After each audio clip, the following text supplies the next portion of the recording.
ফিরে এলাম বিরতির পর। এবার আমরা যেদিকে নজর রাখবো, আবারও বেপরোয়া গতির ফলে বড়সড় দুর্ঘটনা উদয়পুর অমরপুরের মাঝামাঝি গান্ধারী এলাকায়। একেবারে দুটি বাসের মুখোমুখি সংঘর্ষ, সেই ছবি আপনারা সরাসরি দেখতে পাচ্ছেন নিউজ ভ্যানগার্ডের পর্দায়। একদমই বেপরোয়া গতির ফলে সেই দুর্ঘটনা, দুটি বাসের একদম মুখোমুখি সংঘর্ষ, যার ফলে আহত হয়েছেন অন্ততপক্ষে 26 জন আহত হয়েছেন। আহতদের ইতিমধ্যেই উদ্ধার করে হাসপাতালে নিয়ে এসেছে দমকল বাহিনী, এবং যাদের মধ্যে দুজনকে উন্নত চিকিৎসার জন্য কিন্তু অন্যত্র স্থানান্তরিত করা হয়েছে। জানা যাচ্ছে যেটা এই দুটি বাসের মুখোমুখি সংঘর্ষে অন্তত পক্ষে 26 জন আহত হয়েছে। যেমনটা জানাচ্ছিলাম আপনাদের, উদয়পুর এবং অমরপুরের মাঝখানে গান্ধারী এলাকায় দুটি বাসের মধ্যে একদম মুখোমুখি সংঘর্ষ, 26 জন আহত হয়েছে। আহতদেরকে অমরপুর দমকল বাহিনীর কর্মীরা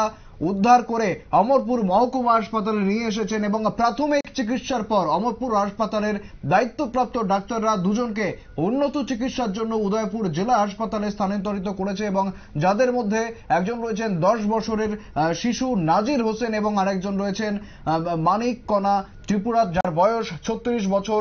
গাড়িতে থাকা যাত্রীরা তারা কিন্তু বলছেন যে বাস চালক যিনি ছিলেন তার গাফিলতির ফলেই কিন্তু এই দুর্ঘটনা ঘটেছে। অর্থাৎ একেবারে বেপরোয়া গতি এবং বেখেয়ালি পনার জন্য কিন্তু এই দুর্ঘটনা ঘটেছে, তেমনটাই জানাচ্ছেন সংশ্লিষ্টরা। তারা ঠিক কি জানাচ্ছেন শোনাবো।